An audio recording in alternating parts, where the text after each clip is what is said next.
Hello, I'm Gina, and I'm going to tell you a little about pranayama.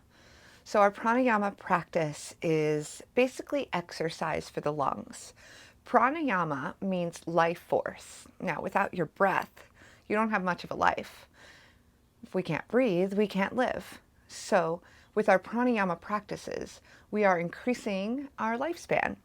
Learning to breathe is like learning to exercise our muscles. Yeah, I know you know how to breathe. You do it involuntarily, but our lungs are the only organ you have inside of your body that you can control. That is correct. So we can use this as a tool. If you're feeling anxious, majority of the time, it is because something is going on inside your body. We think it's inside of our head because anxiety causes triggers in the brain, but it's usually caused by our body. Now, I had anxiety in the past, and I found out later on in life that I can cure my anxiety because my anxiety was being triggered by my lungs. But my breathing wasn't right, and I didn't even know it wasn't.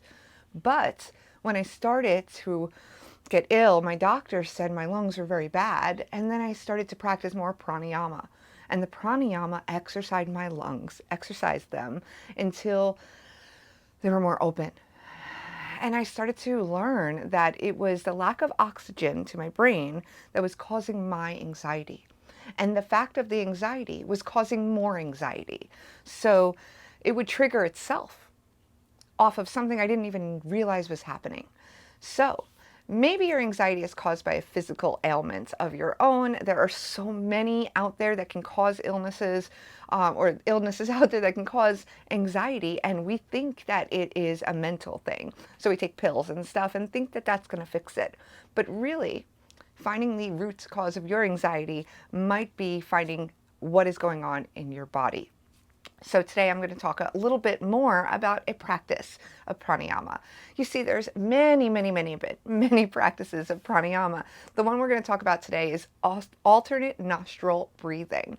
So what we want to do is breathe out of each side of our nose separately. We breathe in out of one side, and we breathe out of the other. And then we breathe in the same side we just breathed out of, and we breathe out the opposite side. Continuing the pattern, breathing in the same side you just exhaled from, and out the other side.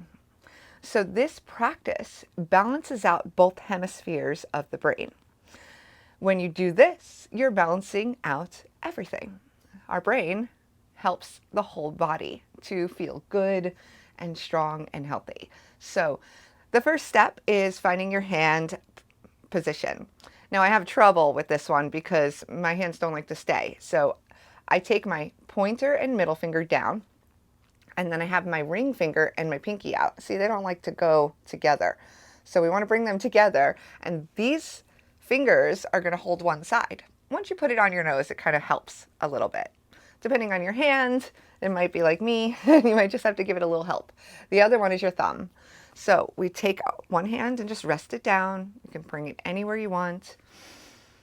Take a nice cleansing breath. You can do it along with me. Inhale as deep as you can until your lungs are full all the way, and then exhale with control. Let it out all the way. Pull your belly in at the bottom, all the breath. Inhale again. Be relaxed. Now, if any time during this practice you start to feel pins and needles and lightheadedness, stop. Breathe naturally, the way you normally breathe for a few moments, and then you come back into the practice. This does not mean you're not successful and that you can't do it. It just takes practice.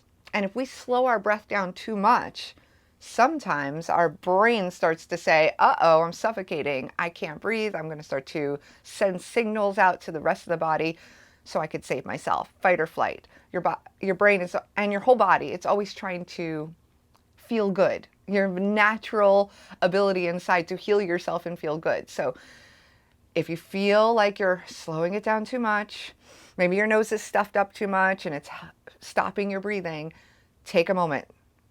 Both hands down, just breathe. And then when you feel good again, unpause the video and come right back in. So ring finger and pinky are together. Pointer and middle are down and thumb is out. Take your ring finger and your pinky onto one side. Inhale. Take your thumb onto the other side and exhale slowly. Inhale here.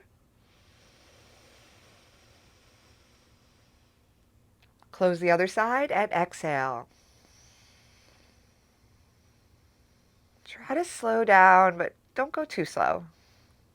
Inhale.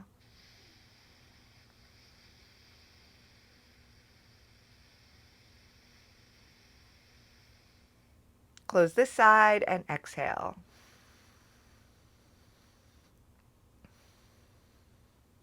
Inhale.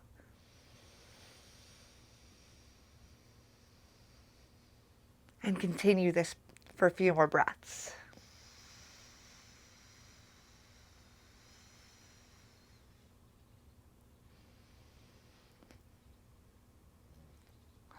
Oh, I messed up that one. It's okay if you mess up.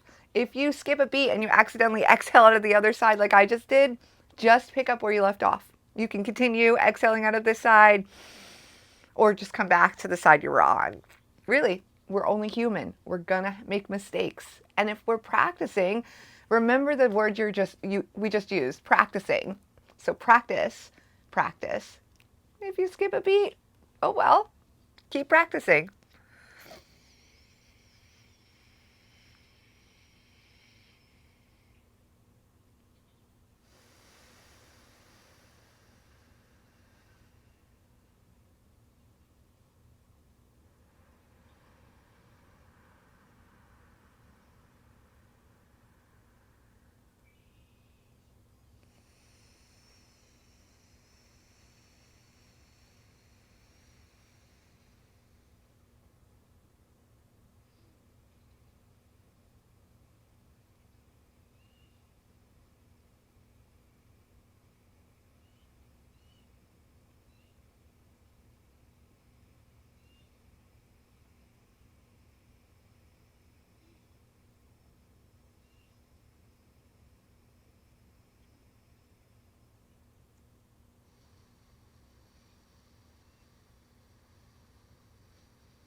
Now when you get to the top of your breath, let it all out, releasing your hand down to your lap, and just breathe naturally for a moment. Try to relax your body on your exhale, let go of your jaw, release your teeth apart.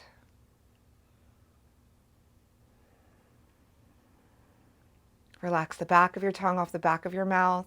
You can place the front of the tongue at the edge of the upper palate behind the upper teeth, lightly. And inhale a little deeper on the next breath. Exhale a little slower on the next breath. One more time, deeper and slower.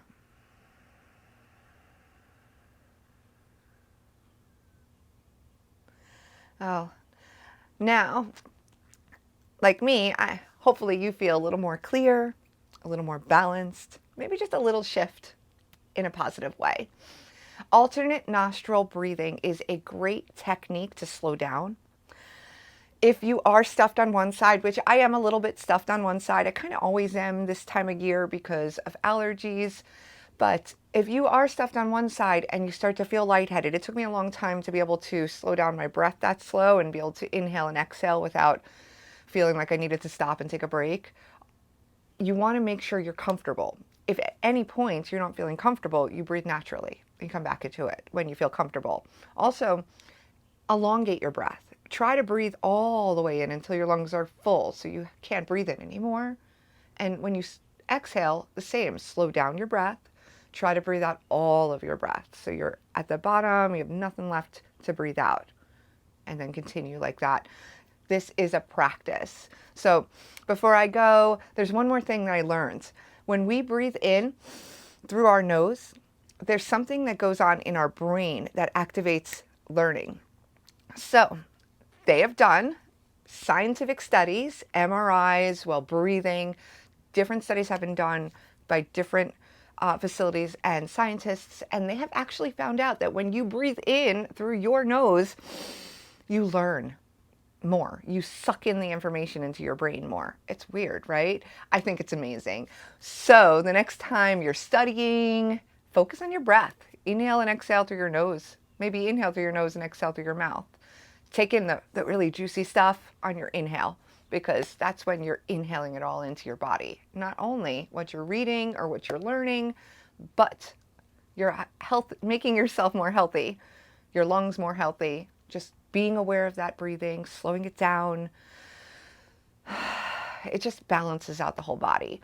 Now, yoga has a lot to do with our breath, and the movements coincide with the breathing. So it kind of makes sense that the breathing is a key part to balancing out the body. I hope you enjoyed this video, and I will see you again soon.